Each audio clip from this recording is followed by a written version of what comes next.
Hello, Michael. How are you? Great to be here. This is such an exciting conference. Congratulations on what you've put together.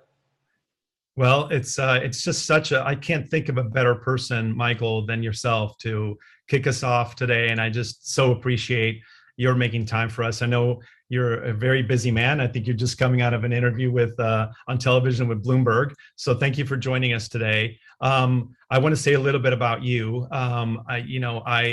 I'm just thrilled that you're here. Michael is a media and tech strategist, often featured on major outlets like the Wall Street Journal and Bloomberg, like we just talked about.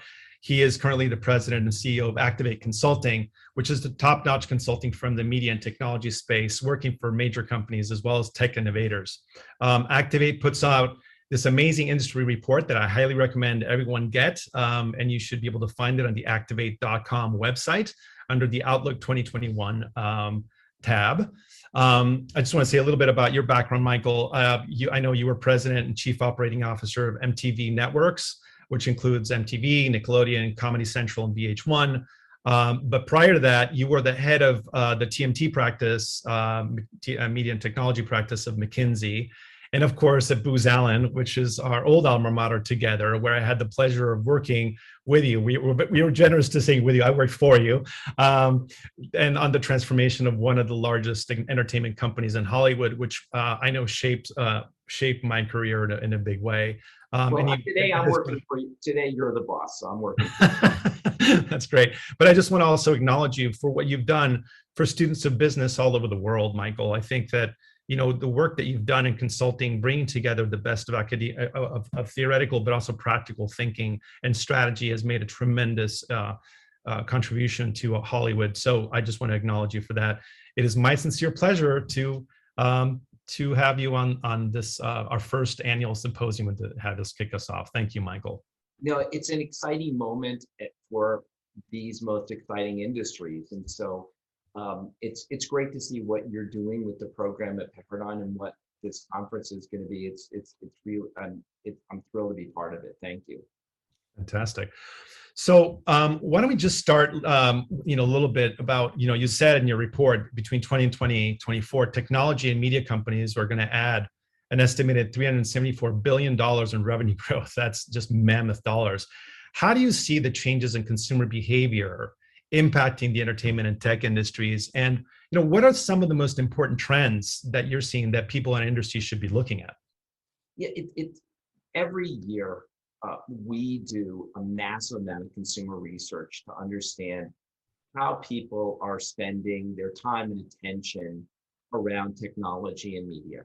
And we've been doing this, I think this is the 7th or 8th year we've done this, and very large groups of consumers. And one thing that we've seen is that when you account for multitasking, you end up with roughly a 30-hour day.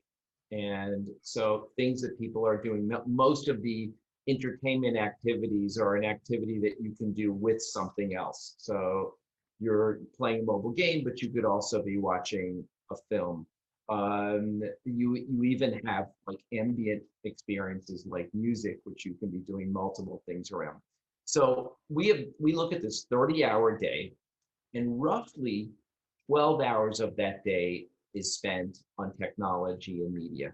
Whether it's video, as you can imagine, is the largest piece of that day, on average, roughly 5 hours a day. But it's video gaming, it's music, it's just general web surfing. And so what we're seeing is that the amount of time that people are spending with technology and media is increasing. And last year, it jumped. And so I brought some slides along. Let's see if this works. But I brought slides that talk about time spent. And so this chart, the next chart shows, if we go to the next slide, please. So what this shows is we've been tracking this at roughly around, it's been growing slightly each year to 2019, 12 hours and 24 minutes. What ended up happening is in 2020 with shelter in place, it jumped to 13. And we see it's going to be sustained about that level, because people have now acquired these new habits of of video streaming, of video gaming, of a great deal more social activity. And we think that because this entire line has shifted up, it's going to create a lot of opportunity for people, for everybody who's at this conference. I want to go to the next slide, because this one of the questions is, what are people doing on social? And what you can see is that you've got, when you look at Facebook together with Instagram, and then Facebook together with Messenger, you see roughly on average 15 minutes a month. This is a month on average. And then if you look at Facebook alone, it's 9 hours and 55 minutes. And then suddenly, out of nowhere, we get TikTok with close to 9.25 minutes a month. And this is, once again, on average. And you end up with TikTok ends up being more than Instagram, Twitter, Reddit, and LinkedIn combined. So we are seeing these shifts in people's attention, and social is just one indication of it. So thank you for putting those slides up. That's great. Thank you. So, as part of this, you've talked about the importance of gaming and the metaverse and the metaverse platform. What do you think this will mean for the rest of entertainment? Also, once again, if we're going to talk about data, everything that my team and I do has data attached to it. So I brought some charts about video games. So if we could pull those up, I'd appreciate it. So what we're seeing, though, is the video game business globally is going to double in the next couple of years. So roughly 2016, it was a $100 billion business. By 2024, it's close to a $200 billion business. And we think it's going to continue to grow at an even faster pace, because you have all sorts of new devices and new types of gameplay, as well as gaming that's going to be connected to other types of experiences. But I think that the most important point is that we view video gaming as the next technology paradigm. So if we can go to the next slide, please. So what's happening is you're going to see every activity that you could do in the real world or somewhere else in digital, you'll be able to do inside of gaming. So some of the examples of that are what happened in Fortnite. You had Travis Scott, and you had BTS released a new album. You had a number of performances. You saw what happened with Minecraft in terms of students at practically every college, university around the country created interactive versions of their campuses. In fact, there was even a virtual graduation in Minecraft. So, but if you look at all of these different activities, whether it's music or it's messaging or it's shopping, sports, tech, everything, you should expect to see it inside of video games. And so it's going to change not just the paradigm for entertainment, but overall for technology, in the same way that search changed the way that we interacted with content, social, the same thing. Every major wave we've seen is leading us to video gaming. Yeah, certainly. I mean, it's a huge shift. So, in that regard, thank you for the slides, putting the slides up. What was that, Michael? Sorry. I said thank you. Oh yeah. So, there's been, thinking of tech and media and gaming coming together, all this, there's been so much speculation about upcoming mergers. There's been a lot of activity, especially in the recent days, and not just in big things. Like, we've seen Imagine Entertainment got overtures for purchase yesterday. There's been a pending combination of, we have a pending combination of Warner Media and Discovery, which is huge. Amazon's got a nearly $9 billion purchase of MGM. Looking at Reese Witherspoon's Hello Sunshine and LeBron James Springhill Entertainment is out for purchase. Just this morning, I think there was an announcement with Lionsgate and Autograph, which is Tom Brady's Autograph, an NFT startup. So there's some of these mergers that, there's a lot of activity, obviously. There's some of the mergers are quite obvious. What are the ones that, Michael, that aren't so obvious that you're looking at and thinking about? Yeah, and where do you think entertainment and technology companies might actually clash? Yeah, so what's fascinating is pretty much all of this is driven off of three trends. One is the need to replace the revenue from cable homes. And if you look at what drove revenue, profitability, and shareholder value in the entertainment business really came down to one thing, which was the growth of cable television. And so we were at a point where you had roughly 100 million cable homes in this country, and many of the cable networks were fully distributed.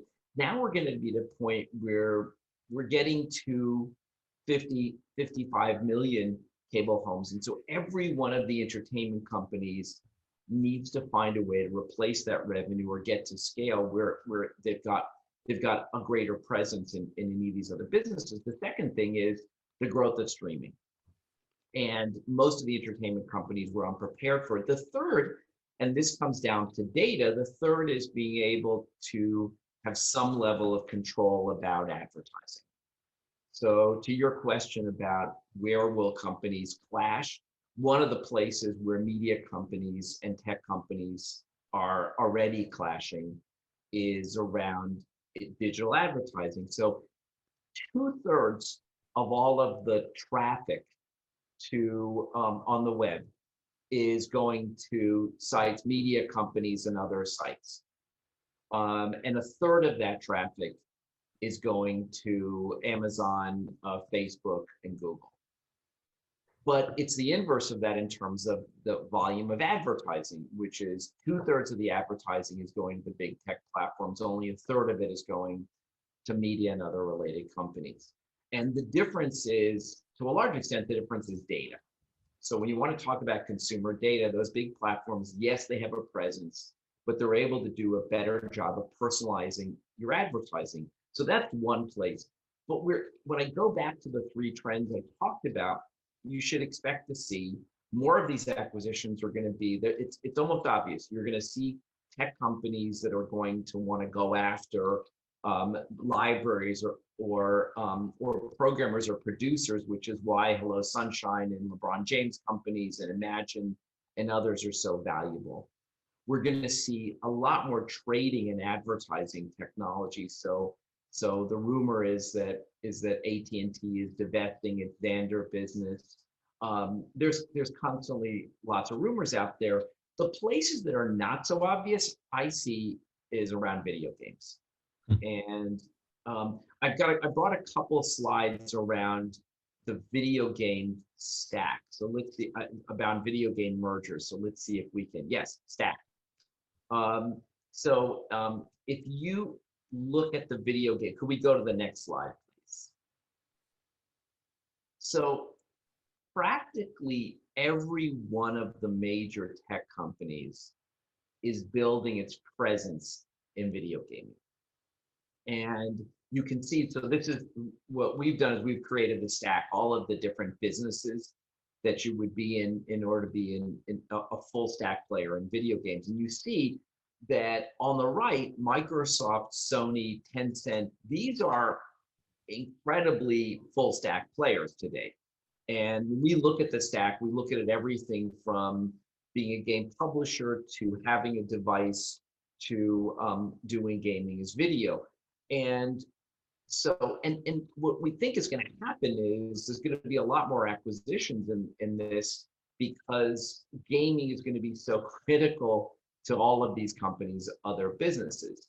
So on the next slide, I brought a set of logos because all of these companies will be fair targets.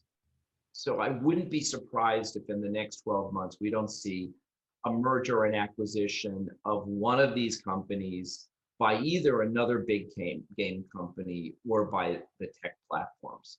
And in terms of where they're going to clash, yes, there's going to be clashes between the gaming companies about who gets to own these companies, as well as the big tech companies, because these businesses are going to be so valuable for their core in terms of their relationship with their users.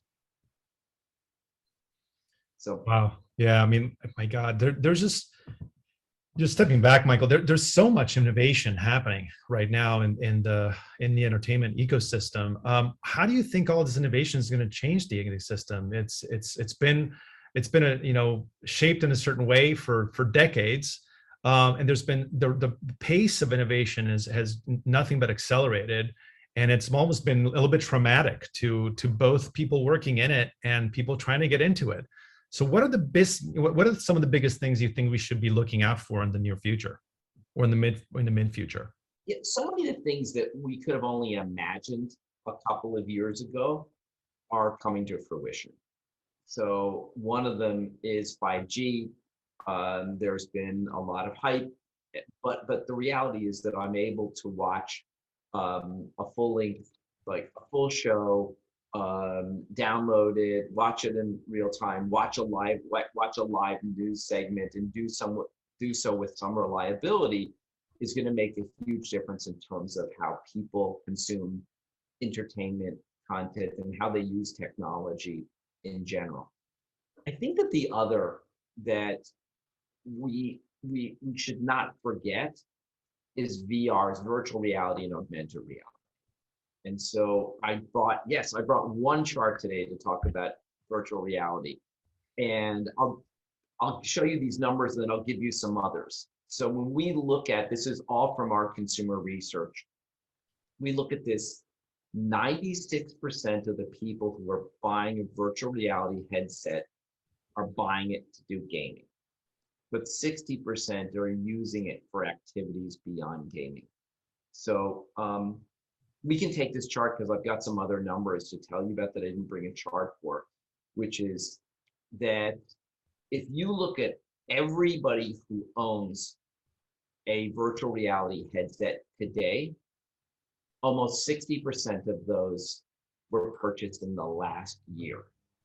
And a large number of them were purchased during shelter in place. So we had a big turnover in the number of headsets that were out there because we moved from wired to wireless headsets. And now we're just going to see a great deal more programming, great deal more integration from virtual reality. And then augmented reality, I expect to see Apple's going to release a product. Google, you should expect each one of the major companies to release some sort of a headset for augmented reality. So, well, how does this make a difference? I can be at a basketball game now and I can see highlights, I can watch the players and see the scores. So I think those are some areas where we're going to see a lot of innovation, and where it's going to be valuable isn't just in terms of how people experience an entertainment an engaging entertainment experience that they have today, but how it opens up other opportunities and other occasions for them. So go ahead. I'm sorry. No, I was just going to say that, my son saved up he's 12 and he saved up a bunch of money, and through COVID he ended up buying because the moment it went wireless, I think it made a big difference.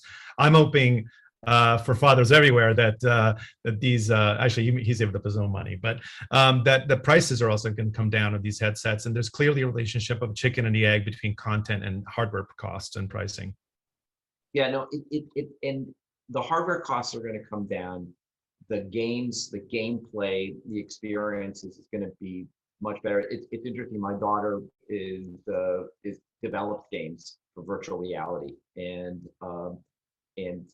we're the amount of the sophistication of the gameplay, it so surpasses anything we saw in previous years. But what's most important is there's going to be so many of these other activities that people will do with a VR headset. And if you look at AR, the extent to which tying this to advertising, you can be in a store, you can be driving down the road and see advertisements. This will reshape the way a lot of other things happen outside of media and entertainment. Absolutely. Very good. Michael, let's shift a little bit to producers and creators. I know that you have a strain of your family and just your background. It's also about creation and sort of the more artist side of the equation. What would you say to people looking to become producers and creators now? Used to be somebody would call me up and they would say, please speak to my son or daughter because they want to be an actor or they want to be a director or a screenwriter. And they would show up at my office and the first question I would ask would be not whether you're good or you're bad, but really, if you believe that this is your manifest destiny, that you have to be a creator and that you're willing to do whatever it takes, including waiting tables or whatever, or working as a secretary so that you can succeed, you should do so. Otherwise, don't even talk about it. And most of the time people left my office and they decided that there was some other career like banking or something else that they should do. Today, somebody shows up and the first question I ask is, show me your reel, show me your scripts, because there's not going to be any shortage of roles and jobs for people who are great creators. And because the amount of production that has to take place in the next couple of years, and yes, it's the deals that we're talking about, whether it's Hello Sunshine or it's Imagine, those really indicate the interest and the need for programming from the large streaming companies, as well as everybody else that's going to be around these spaces. So it should be a great time as a creator. It's not that easy. You can't just show up from a programmer perspective. You can't just show up at the programming store and buy a program. You have to have, you really have to have great people to do it. And the companies with the entertainment companies with the best entertainers tend to win. Michael, I have a follow-up question for you on this. So when we think about a world of nearly infinite shelf space, which is the streaming world, versus the traditional linear network model, or like a certain number of movies on a weekend, do you feel like that opens up more possibility for creators? And then I have one other thing that actually has to do with how entertainment is shaping social perception. But let's start with the first question, which is, given the scale and the business scale of what it takes in terms of finding audiences that are more niche audiences, what do you think that opens up as a possibility for creators? Well, first of all, we're going to see a lot more niche subscription services, streaming services. And so if you look at whether it's Crunchyroll or it's Curiosity Stream or any of these where there are very deep communities of fandom, there's going to be deep communities of people creating great programming. And it doesn't have to be long form, but there's just an audience for places where there's deep communities of fandom. We see it today in fan fiction in terms of the amount of programming that gets created. Again, written programming gets created and text gets created around big entertainment franchises. I think we should expect to see it throughout other areas where there's fandom. And then it's on the other side of it, it does take a lot of money. It takes a great deal of money to produce a program like Bridgerton. So I don't think that the costs of programming are really going to come down right now. It's more about, because there's a certain quality bar. So it will be more accessible, but still at the end of the day, you have to light, you have to pay stars. You have to, here in Los Angeles, there's a massive shortage of studio space. If you can build a studio, it'll be 100% rented out for the next 5 years. And so I do think that more streaming democratizes the process, but at the same time, the quality bar and the quality expectation doesn't go down. That's interesting. On a side note, Michael, this is more of just on a life perspective. There's been some talk about people saying that storytelling and shows are taking the place of news in terms of their ability to change hearts and minds about what people feel is right and just. There's storytelling. This is the business of storytelling, whether it be even through gaming, right? You can have movies and television shows or streaming content, or even short form stuff, but it's given with a certain point of view. And it's almost feels like, when I grew up, there was a world of like one authoritative source of information that told you the truth. These days, there's a lot of skepticism about kind of, what people think is news and what isn't news. And so in some ways, showrunners on television and producers or writers in television or for movies are getting to express a point of view that has a social impact. What's your thought about that, Michael?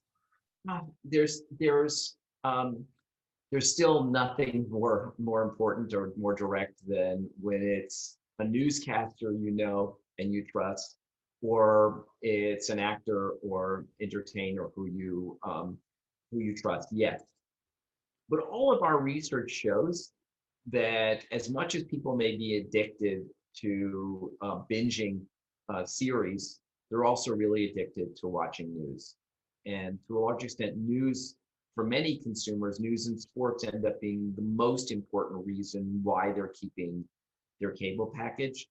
And it's hard to step back and say, well, this what influenced people's views, but entertainment has always had a huge cultural impact, and it has, and things that we see in entertainment do reshape people's values and people's expectations. And I'm not even talking about politics, it's about everything. Mm-hmm. Mm-hmm.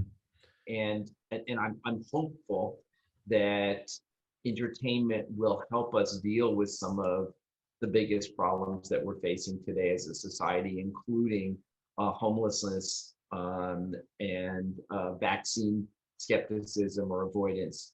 So, and it's going to start where it always has in the entertainment business.